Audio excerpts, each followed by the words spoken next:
You're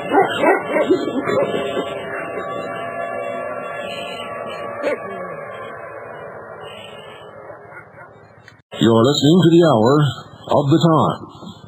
Yes, I'm William Cooper. I'm not Brother Stare or any of those other people that you heard trying to sneak in here. Actually, I think whoever's working the board at WWCR tonight has been chewing on a little LSD, probably. Just joking, folks. I don't know what the problem was, but they were trying to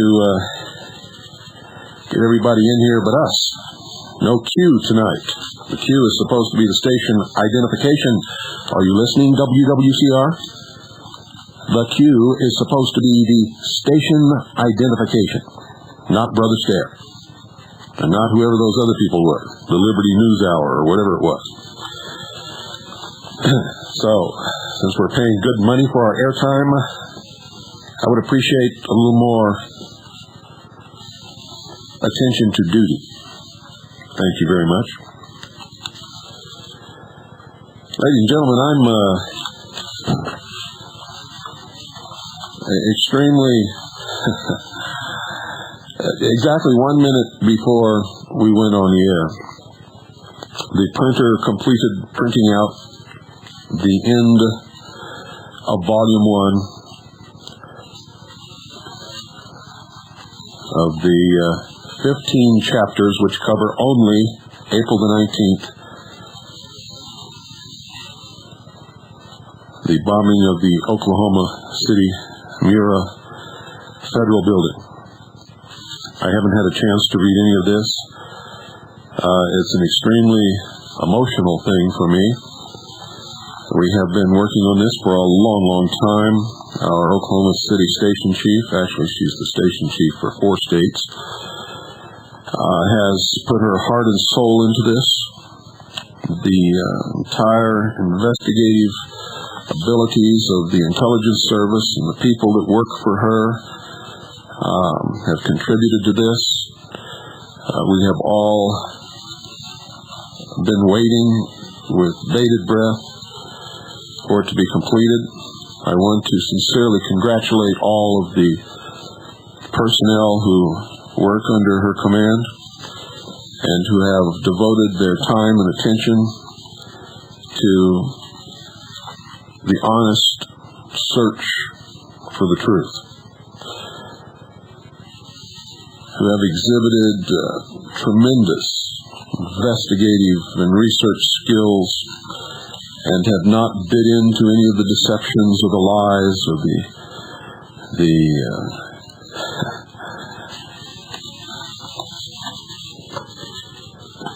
you'll have to forgive me, folks. This is it's sort of a I don't know how to explain how I feel. I'm sure that Ms. Moore feels probably much more about this than I do. But it is a completion of sorts. It is the only thorough, and I mean thorough, investigation that has been conducted by anyone of that day that is willing to tell the truth about it. Nothing is printed in this book that is not documented, sourced, and can be proven. Not just from one source, but from many. And the findings of the research will absolutely astound you. I want to present some of this to you tonight, and while the initial lead-in is playing, I'm going to try to find something to give you. I'm not going to give you much, because I can't. And this will be on its way to be edited and then typeset, and we expect the books to be rolling off the presses probably within 2 to 3 months. So hold your breath, cross your fingers, say a prayer, and make sure that you get your hands on a copy. Because, ladies and gentlemen, this is dynamite. and I mean dynamite.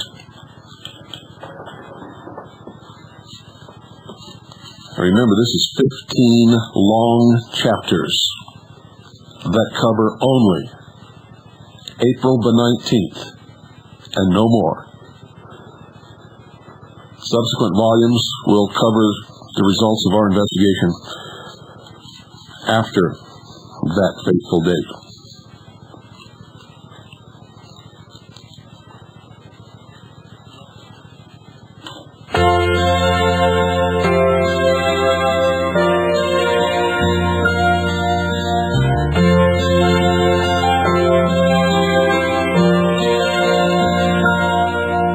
Tomorrow all the things were gone, worked for all my life, and I had to start again with just my children and my wife. I thank my lucky stars to be living here today, 'cause the flag still stands for freedom, and they can't take that away. Proud to be an American, where at least I know I'm free. And I won't forget the men who died, who gave that right to me. And I'm happy to stand up next to you and defend her till today. But there ain't no doubt I love this land. God bless the USA.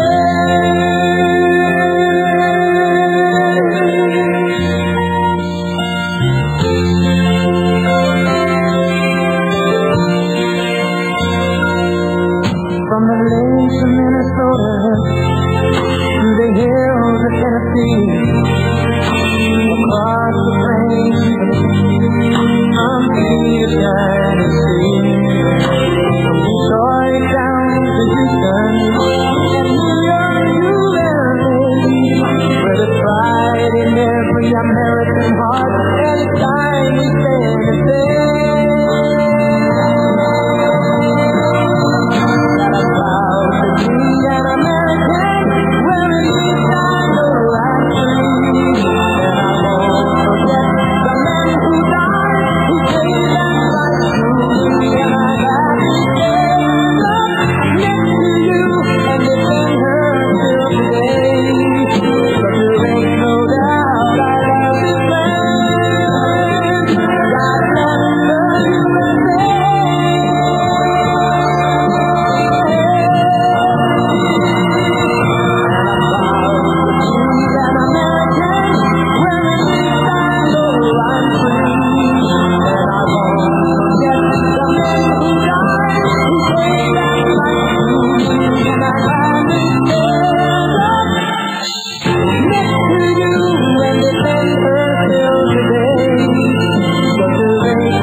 I'm so excited about this, my mouth is dry.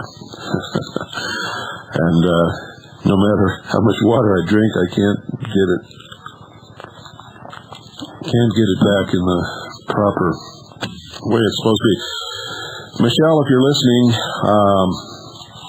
the last half of installment 1 did not come through. The rest of it, as far as I can determine, is here. So if while I'm doing this broadcast, you could resend break installment 1 into 2 parts and just send the last half, I would appreciate that. But don't do it until after the broadcast, because as you know, well, yeah, you can go ahead and send it on the internet, and after the broadcast, I'll bring it down. So, thank you very much. This work is incredible, ladies and gentlemen. It is, I am so extremely proud to have been in a position to be able to put together an organization of such wonderful, fine people, and to have been able to encourage them and train them and bring them to a level where they were able to accomplish what we have accomplished and what has gone into this book. Major Moore obviously deserves much of the credit. In fact, I would say most of the credit, for she was the principal investigator on the scene, and of course the commanding officer of the intelligence service in the 4 states surrounding and including Oklahoma, 3 states surrounding and including the state of Oklahoma. And I have to tell you, quite honestly, she was unsure of her capabilities to write this book, to take all of the findings of the investigation and put them together and write this book. And for quite a while vacillated, and finally, quite frankly, I ordered her to write this book.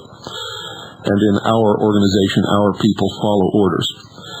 And I know that she is happy that I did, because she has discovered that she is capable beyond what she ever thought that she was capable of.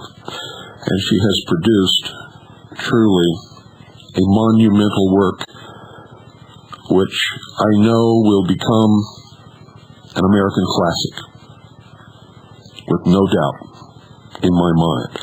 I cannot read any portion of this that tears do not come to my eyes. And I'm no pansy, folks. I'm not an easy person to work for. I am demanding, extremely demanding, and anyone who has ever worked with me or for me knows that. I do not accept excuses ever. I only have one rule that I live by, and I expect anyone in contact with me or who works with me or for me to live by that same rule. And very simply it is, trust in God and just do it, after first determining that it is the right thing to do.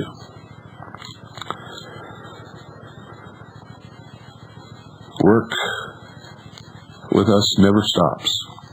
Never stops. And the day that it does is the day that we lose the battle. And that's why I demand so much of all of you. I will not accept laziness. I will not accept stupidity. I will not accept ignorance. I will not accept all of the excuses that people have been rendering up for all of the years. Because you see, at one time in my life, I lived those excuses.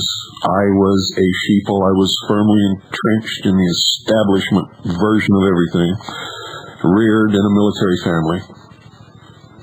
At one time, I was career military. I was a member of the Office of Naval Intelligence, served on the briefing team for the Commander-in-Chief of the Pacific Fleet. I was a patrol boat captain on a river in Vietnam. And I've learned from all of those experiences that we can never allow that to happen again. And because I am demanding, and because the people under me understand the situation that we are in, and they also are demanding upon their people and upon their families, we are able to produce much more than anyone in an investigative capacity in this country has ever produced. And we will continue, because that is our job. That is the task that we have been assigned.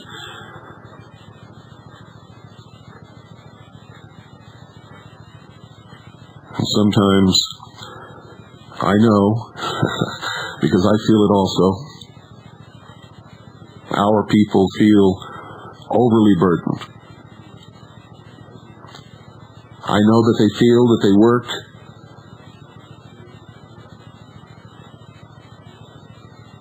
unnoticed, unknown, unnamed, unrewarded.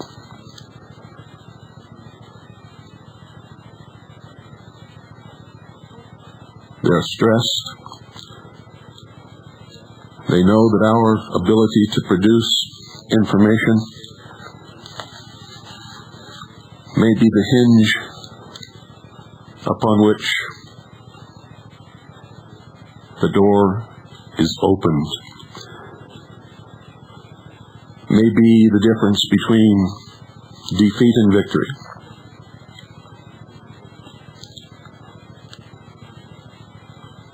But I know that someday, when it is no longer necessary that they work and produce unknown and unnamed and unrewarded, they will be brought out into public view. And if I'm still around, I will make sure that the world knows what they did and that they are named. And if I'm not still around, I have made sure that whoever succeeds me will take care of that task. For I can assure you they deserve recognition beyond what they will ever get, even when that happens. Some of these people take incredible risks, ladies and gentlemen. And I can't tell you much more than that without increasing their risks. But I believe that once you obtain this book and read it, and the succeeding volumes, and the other works that we are in the process of producing, and those of you who read it and understand it will also be amazed at the abilities of our people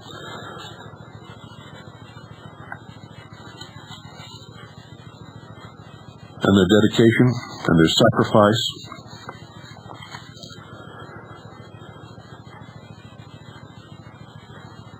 And I think that so many people will eventually possess this book and read it that without making themselves known, they will bask quietly in the glow of success.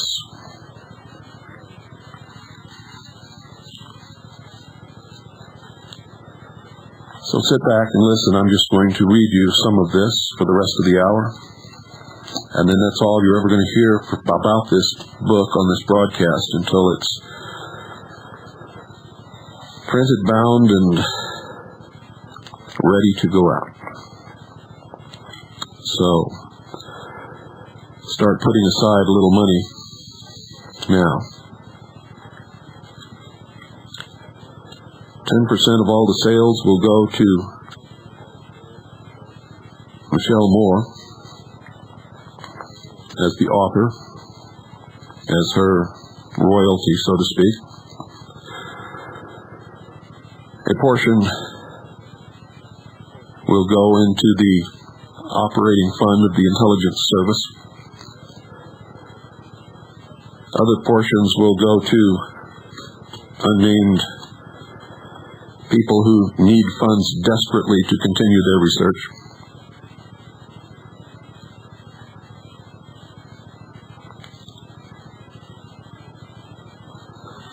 And we have not yet set a price on this book, but as soon as we do, I will let you know, and as soon as we're able to take orders for the book, we will begin to do that. But not yet. I'm going to read you as much of chapter 14 as I can during the remainder of this hour, ladies and gentlemen. So, make sure that you're in a position to hear and listen carefully.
look at Chapter 13, entitled That Which Was Before. Traffic on the interstate out of Oklahoma City was flowing more steadily as I cautiously made my way farther from the central part of the city. So pervasive was the oppressive sadness combined with the sensation of danger that all motorists were driving courteously at the speed limit, as if in some way trying to commiserate with others on the road. As any professional trucker can attest, Oklahoma City has always been known as Zoom City by CB radio enthusiasts. Traditionally, the highway traffic speeds along at a minimum of 10 miles an hour above the legal limit at all times in all weather. But these were unusual circumstances. It seemed inappropriate, almost rude, to drive with the typical devil-may-care attitude normally demonstrated by most motorists. The need to express sympathy, care, and concern, even non-verbally, was demonstrated in the most remarkable ways. The headlights of mourning, the observation of the speed limit, and the considerate manner in which motorists allowed merging traffic to enter the highway. A most unusual phenomenon, all evidence of the public reactions to the shock and sorrow of the day. It would be good to be home again. I was feeling very much in need of the support and affection of my family. During my journey home, I began planning the report I would soon be preparing for my commanding officer, William Cooper.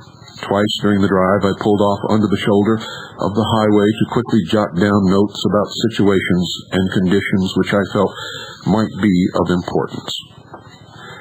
So many things had occurred during the day that I didn't trust my memory to recall every significant thing. I wasn't sure at that moment what was important and what was negligible. I knew that I was flying blind and decided that the best procedure was to report everything that could be publicly known at the time and let the experts sort it out later. Although that method seemed somewhat scattershot at first, it proved to be an extremely efficient manner of intelligence reporting, which produced an overall picture of staggering detail as the investigation progressed. It was almost time for the national news affiliates to begin their coverage of the tragedy of the day. I expected my husband to be at home when I arrived, and I was certain he would have videotape and audio tape rolling in the machines, recording and monitoring the developments downtown, capturing the coverage from every perspective. During the drive home, ABC National News offered its evening report over the radio. I was thunderstruck by the text of the report. From local sources, it had just been stated that the official death toll at that moment had risen to 22 confirmed dead, of which 17 were children. These were the official numbers being released by the State Medical Examiner's Office. Amazingly enough, however, ABC National News reported that there were 81 people killed in the Mura building, of which 17 were children. Although we all knew that the death toll would inevitably rise as the search through the Mura building continued, there was simply no explanation for this sudden increase of almost 60 additional fatalities over and above the medical examiner's report. Where had this inflated number originated? Searching through my memory, I recalled hearing earlier estimates that some 80 persons might have been in the Social Security Administration offices at the time of the explosions. I wondered if that was where ABC had obtained the figure, but at the same time, I knew that the official death toll numbers were being very cautiously handled by the local authorities. Officials in the medical examiner's office were not releasing new figures until they were certain what they were reporting. There were many problems encountered in the attempts to determine the true number of the deceased. The absence of recognizable facial features and identifying body markings was only one difficulty. Another major obstacle was the incredible number of severed body parts which were found inside the Mura building. These body parts and tissue samples were ultimately subjected to intense medical scrutiny and testing to determine if there were other recovered human remains to which the parts might belong. Assistant Fire Chief John Hansen wrote in Oklahoma Rescue, "In determining the numbers we would release to the public, we were very careful. Above all, we wanted to avoid compounding the situation with unjustified numbers. We made a conscious effort to be accurate in the numbers we released. In the aftermath of this tragedy, with so many rescue workers moving around in the disaster area, it would have been easy to double and triple count people. After careful planning, we determined that the official count of the deceased would be based on the actual number of bodies turned over to the medical examiner." Assembling the statistical data was extremely time-consuming and labor-intensive. Ray Blakeney, Director of Operations and spokesman for the State Medical Examiner's Office, stated that the recovered bodies were X-rayed to make sure that there was no bomb-related evidence within the body itself. Fingerprints and dental records were input into computers for the cross-checking of all post-mortem information. By the end of the search and recovery period, there were literally thousands of pages of handwritten field notes which had to be collated and entered as computer data. A task made more trying than necessary when FEMA pulled out of the operation and took its computer systems away. Said Blakeney, "This is an extremely difficult situation and unbelievably stressful. Nobody in the United States has ever worked anything of this magnitude."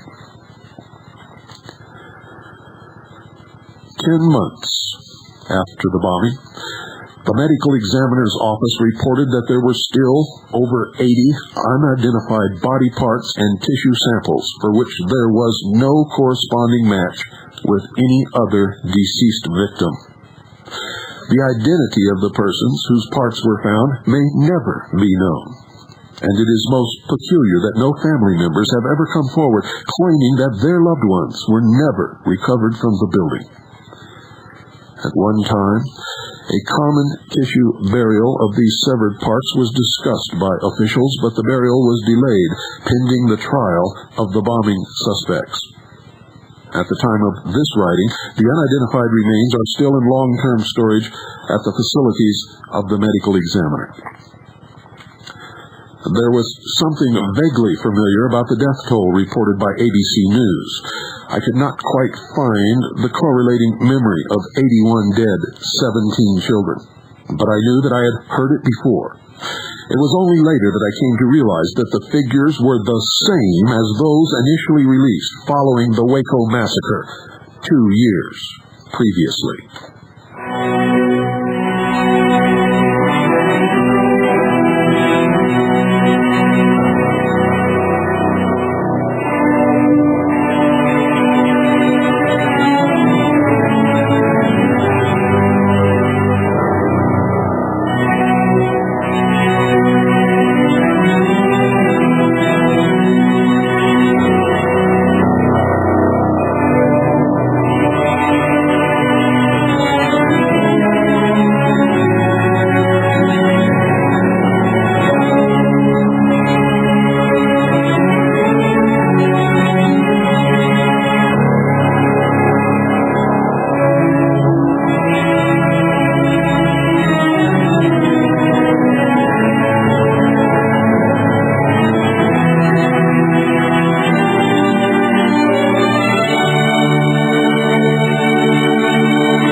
It then became necessary to ask, why would ABC News deliberately falsify the death count at a time when every other media source was reporting accurately the figures released by the medical examiner's office. There were some who speculated that it was some kind of a signal or coded communication to someone for whom those numbers would be significant. In later reports originating with ABC News, the medical examiner's officially released count would be offered with no explanation ever given for the inaccurate figures previously reported. Another problem with the official death toll was an unexpected change which occurred Thursday, April 20th. Throughout the day on Wednesday, April 19th, we had been told officially that 17 children had been killed in the Muir building. Remarkably, that figure was amended in reports given the next day. For some reason, on Thursday, the number of deceased children was changed without explanation from 17 to 12. I questioned how such a thing could have occurred. It was impossible that media personnel might have misread a physician's illegible handwriting and thus reported the number incorrectly. No written reports were being issued by the medical examiner's office. All reports were given orally. It was inconceivable that any examining physician would mistake 5 unconscious but living children for 5 dead ones and accidentally report their decease in error. It also seemed an impossibility that even under the most stressful of conditions, trained medical technicians would miscount the number of deceased children present before them. I found it very difficult to believe that given the size differential, an adult's body or body part would be confused for that of a child. Thus, unexplained discrepancy bothered me greatly. In a statement made 2 days after the bombing, the medical examiner explained the identification procedure to the public. The bodies and body parts, once removed from the debris of the building, were taken to a medical examination preliminary holding area. A part of this holding area was comprised of several refrigerator trucks, which served as a temporary morgue in which to store the bodies to prevent deterioration. When a complete or near complete body was recovered, it was taken to the medical examiner's working area, which had been established in a local church building nearby. There were over 100 persons working in this examination area, including forensic pathologists, x-ray technicians, dental examiners, radiologists, and representatives from the FBI Fingerprint Records Division. Upon arriving at the work area, each body was first taken to an initial examination room where items of clothing were removed and personal effects, if any, were collected. The medical examiner stated that the most difficult body identifications were the children. Most of the children had no fingerprints on file anywhere, had not been living long enough to accumulate any significant medical records, and many had not yet acquired any dental records. Some footprints taken at birth were provided by the parents, but this was the only immediate clue, other than bits of recognizable clothing available for identification of the children's bodies. The necessarily elaborate and technical procedures being followed in the identification of the bodies made it impossible to miscount by 5 the number of deceased children. To this day, the inaccurate initial reports have never been explained nor even addressed.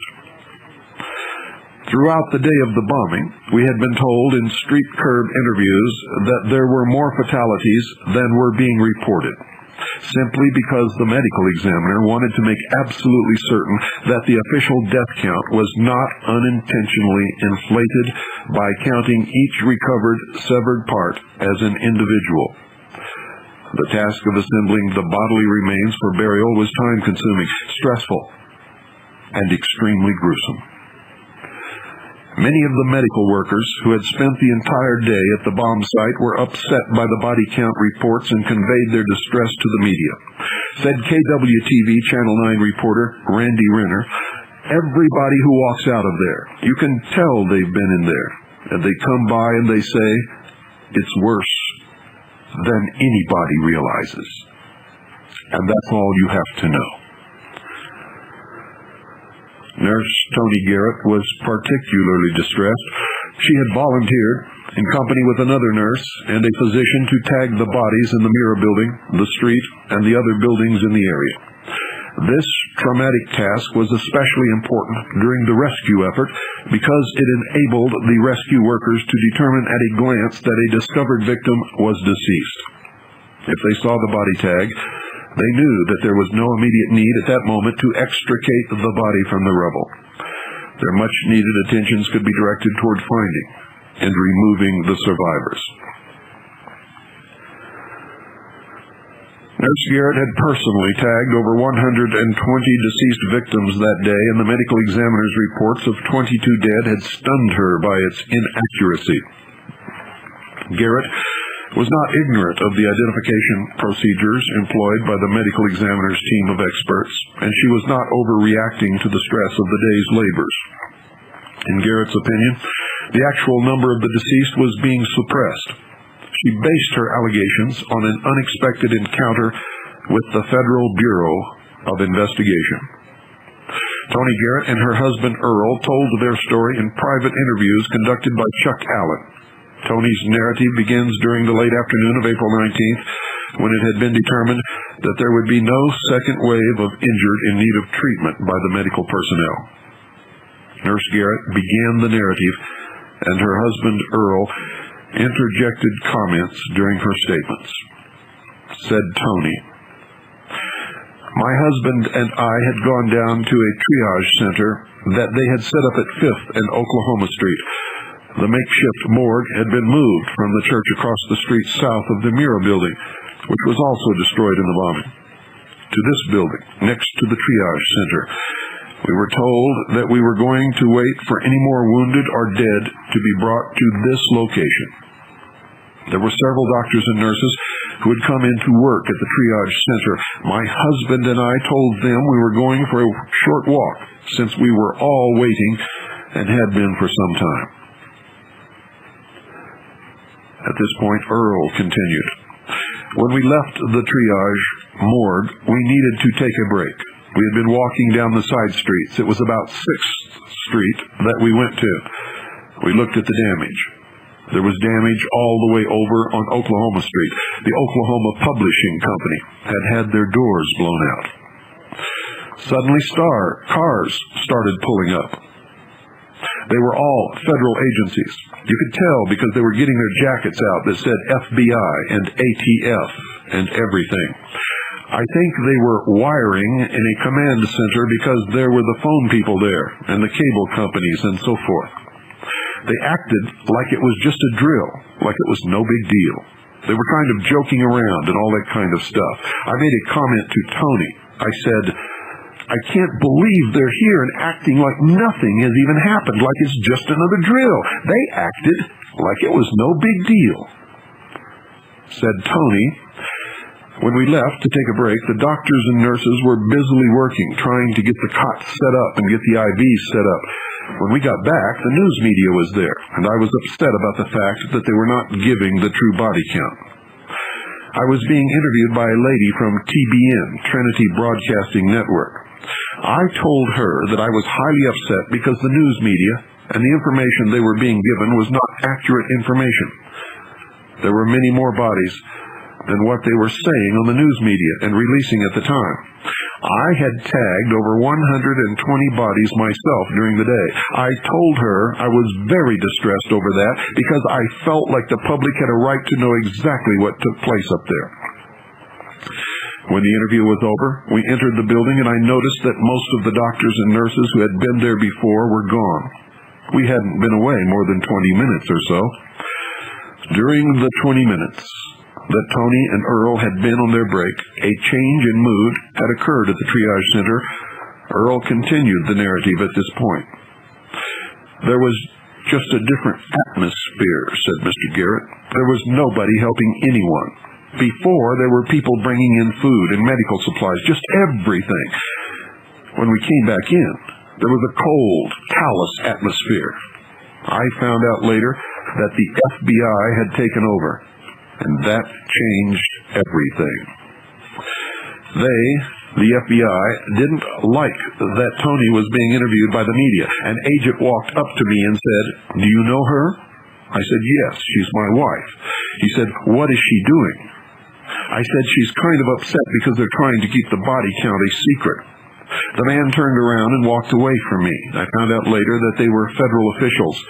They then spoke to my wife. The FBI told TBN to shut their cameras off. The gentleman was questioning me at the same time that Tony was being interviewed by TBN. I saw these two men walk up to her, and they had been talking to the agent who had been talking to me. Another agent came back up to me and said, do you know her? Pointing to Tony. I said, yes, she's my wife. He said, what is she? I said, well, she's been down here all day trying to get people out of this building and help people. He turned around to his friend and said, well, we need to get her out of here. Tony then told me that the agents had told her that the FBI was taking over and all of us could get out. They told us to keep our mouths shut. Nurse Garrett continued the statement at this point. I had had no dealings with the FBI, ATF, or Secret Service prior to the bombing. I had a friend who worked in the Secret Service Department who was killed in the building, and she was a wonderful person, but this was my first encounter with actual agents.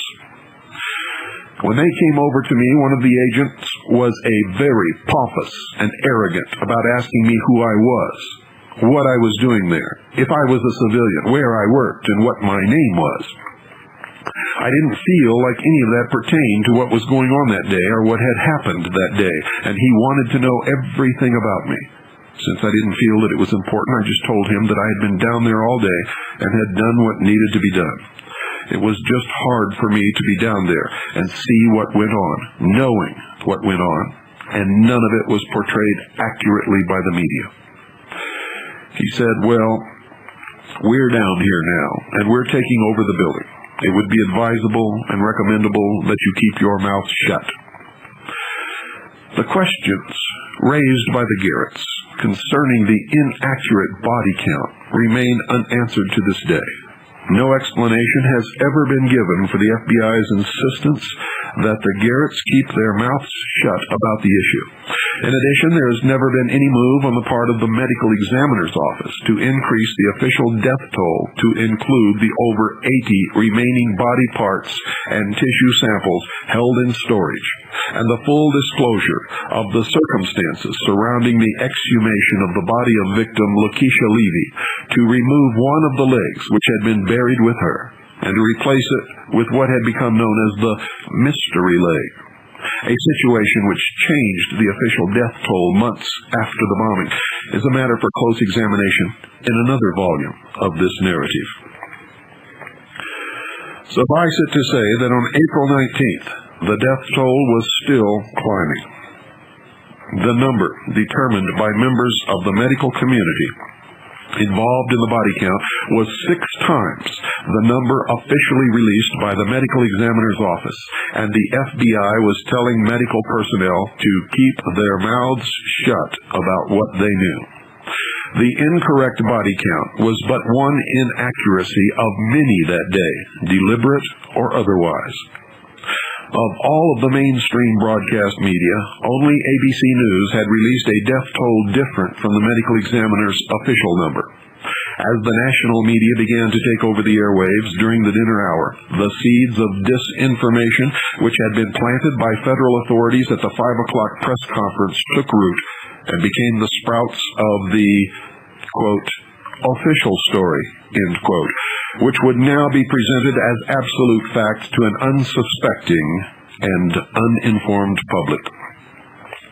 ABC News was not the only national syndicate to make something of a spectacle of itself. CBS News began an encounter with the citizens of Oklahoma City, which to this day is still spoken of with disgust.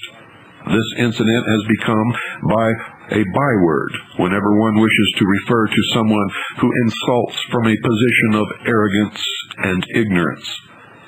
This situation began with the arrival of a limousine in Satellite City, from which emerged none other than Connie Chung, now former co-anchor with Dan Rather of the CBS Evening News. During her live broadcast, Ms. Chung managed to alienate and anger the entire city. If Ms. Chung had simply experienced a momentary lapse of poise, all would have been forgiven, and the incident would never have acquired the notoriety it soon achieved. If she had simply misspoken, no one would have been upset. But four times during the CBS evening broadcast of April 19th, Ms. Chung put her foot firmly in her mouth and chewed vigorously. In each instance, the officials to whom Ms. Chung was speaking felt obligated to politely cover for her obvious lack of understanding of what had occurred in Oklahoma City that day. To the people of the city, it appeared that Ms. Chung was decidedly lacking in manners, and they applauded the courteous responses given by our local officials to her thoughtless questions, and the discreet manner in which they tried to divert attention away from her public display of ignorance. To Mayor Ron Norig, Ms. Chung asked, quote, "Tell me, Mr. Mayor, is your city able to handle this? I mean, it's an extraordinary event." Major Norig replied, "We are handling it. We have a very well-trained police and fire department, and we have trained for emergencies such as this, hoping that you never have to use it. We have a very good medical system here, and it came together very, very quickly. We have a lot of fire personnel that are still in the building. It's a very dangerous situation because the 9 floors are collapsed down, basically down like an accordion to the bottom. They're trying to go through the rubble to make sure that the building itself doesn't collapse and catch some of the rescue workers. But yes, I think we're well trained, and I appreciate the support we're getting from all around the country. We've had many calls from a lot of mayors and people in emergency services wanting to help." To Assistant Fire Chief John Hansen, Ms. Chung remarked, "Can you handle this? Can this fire department handle this? I know you're doing a great job, but it's extraordinarily difficult." John Hansen patiently explained, "We've got our friends from all over the state. Fire, emergency, medical, state police are in here helping us. It's a team effort. It's not just the Oklahoma City Fire Department. It's the metropolitan area fire departments. We've got fire department people here from Tulsa, Stillwater, Oklahoma. So with their help, we're able to rotate people and pretty well take care of the whole week. We're limited on how many people we can put in the building because of the weight of the rescue equipment that we bring in and because of the building itself." In a somewhat condescending, lecturing tone, Ms. Chung continued, "But it also occurred to me, you have to have these investigators, these bomb investigators, sifting through everything, and if you have rescue workers moving critical evidence away, isn't that part of the problem?" "Oh, yes, ma'am," replied Hansen. "We're not moving anything that the FBI or the ATF believe to be evidence.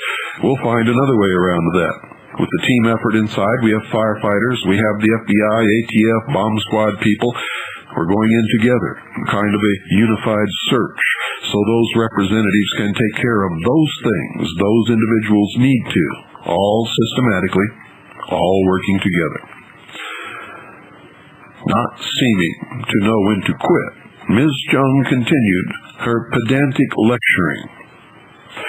"As you well know, in bomb investigations, there is a signature. If you can find just a little morsel of information, of metal here, a shard there, that can be critical." Without only a hint of impatience, John Hansen answered, "Yes, ma'am. That's why we're being very cautious in our rescue efforts to preserve the scene and not move anything that our friends of the FBI or the ATF would need to convict the people who did this." Later in that same interview with Assistant Chief Hansen, Chung asked, "Do you know if your hospitals are able to handle all of those who are injured?" Ever long-suffering, Hansen explained, "Yes, ma'am, our hospitals, their emergency plans were tested today. They worked very well. And again, in Oklahoma City, we've got a number of very competent hospitals in close proximity to the downtown area, and their emergency rooms were able to handle the number of people."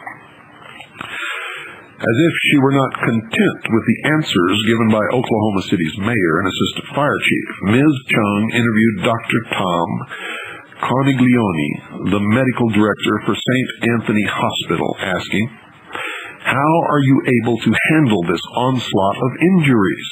I mean, you said that you handled more than 100 of them.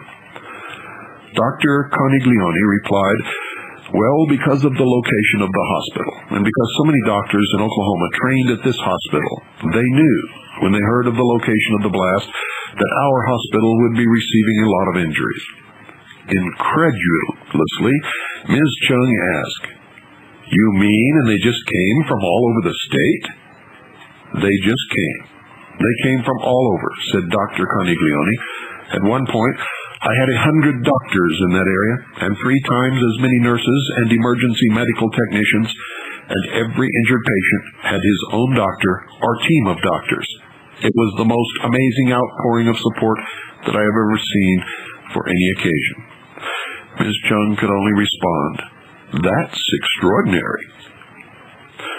All agreed that the emergency response had been extraordinary, not just in terms of the implementation of interdepartmental plans, which had been established and rehearsed previously, but also as it concerned the hundreds of civilian volunteers who appeared from all over the state to assist in the rescue effort. At the same time, all agreed that it was simply the right thing to do. In that respect, it was not so very extraordinary at all. It was just the natural response stemming from the kind of people that we are. Again, Ms. Chung's questions and comments were viewed as something of a personal insult to the entire state. It was never known if Ms. Chung had imagined Oklahoma City as a town of rutted red dirt roads, swinging saloon doors, clapboard houses, and sod-roofed schools with cattle meandering along metropolitan area streets. But the impression made upon the citizens of Oklahoma City was that Ms. Chung must have considered us a primitive, uneducated, and unsophisticated lot, and may have been somewhat shocked when she did not find bucket brigades, steam-powered mule-drawn fire wagons, and doctors treating the injured with leeches and magical amulets. Needless to say, all were highly offended. During the days which followed, the public outcry against what appeared to be blatant arrogance grew in intensity. T-shirts began appearing throughout the city with anti-Connie Chung slogans, anti-CBS slogans, and the inevitable photograph of Ms. Chung over which was superimposed the universal no symbol. Assistant Fire Chief John Hanson wrote about what became known as the Chung Incident in his book, Oklahoma Rescue. When Connie Chung asked, "Can you handle this?" my initial reaction was certainly surprise, because that's exactly what we'd been doing, and doing well since 9:02 a.m. I had done dozens of interviews by that time, and no other member of the press had questioned our ability to deal with the crises. I didn't really take offense. I simply answered what seemed to be a silly question as politely as possible. After all, the community had endured with the bombing itself, and after pulling resources and personnel together to meet an overwhelming need, this high-handed treatment by Ms. Chung was intolerable. Letters to the editor of the local newspapers raged at her elitism and lack of compassion. All remarked that if there had been the slightest indication that the manpower, equipment, and facilities available had been inadequate. Excuse me, ladies and gentlemen.